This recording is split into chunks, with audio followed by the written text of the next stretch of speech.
మంత్రి కొండా సురేఖ చేసిన వ్యాఖ్యలతో సినీ ఇండస్ట్రీ ప్రముఖులంతా ఫుల్ ఫైర్లో ఉన్నారు. నాగార్జున ఫ్యామిలీతో పాటు సమంత, నాగచైతన్య విడాకులపై సురేఖ చేసిన కామెంట్స్ చిలికి చిలికి గాలివానగా మారాయి. ఈ విషయంలో నాగార్జున కోర్టుకెళ్లారు కూడా. సురేఖపై పరువు నష్టం దావా వేశారు. ఇక ఇప్పుడు నాగార్జున చిన్న కుమారుడు హీరో అఖిల్ అక్కినేని సురేఖ కామెంట్స్పై ఓ రేంజ్లో ఫైర్ అయ్యారు. కొండా సురేఖ చేసిన నిరాధారమైన ప్రకటనలు అసభ్యకరంగా, వల్గర్గా ఉన్నాయి. ప్రజాసేవలో ఉండి ప్రజలకు రక్షణ కల్పించాల్సిన ఆమె తన నైతికత, సామాజిక సంక్షేమాన్ని మర్చిపోయారు. ఆమె వ్యాఖ్యలతో మా కుటుంబ సభ్యులతో పాటు ప్రజలు కూడా బాధపడ్డారు.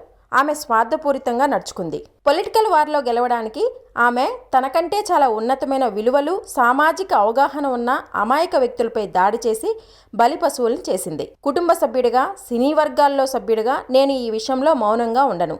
మన సమాజంలో ఆమె లాంటి వాళ్లకు చోటు, గౌరవం లేదు.